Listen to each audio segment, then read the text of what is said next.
అలాగే తెలుగు చిత్ర పరిశ్రమకు సంబంధించి కూడా ఈరోజు ఇంత ఇన్ఫ్రాస్ట్రక్చర్ ఇక్కడ డెవలప్ చేసి ఎంత అద్భుతంగా తెలుగు చెప్పలేను.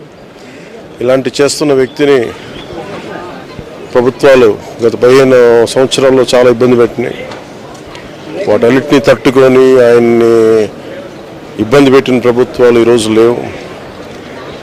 ఆ విజయం ఆయనకి తెలియజేయాలని అనుకున్నాం, చేసి లోపల దురదృష్టం ఇలా జరిగిపోయింది. వారి కుటుంబానికి, ప్రతి ఒక్కరి కుటుంబ సభ్యులకి, అలాగే ఈనాడు గ్రూప్ ఆఫ్ కంపెనీస్ వారందరికీ కూడా నా జనసేన తరపు నుంచి, నా తరపు నుంచి వారికి నా సంతాపం తెలియజేస్తాం. ఈ సమయంలో మీ అందరికీ ఆ భగవంతుడు వారి కుటుంబ సభ్యులకి అండగా ఉండాలని కోరుకుంటూ సెలవు తీసుకుంటాం.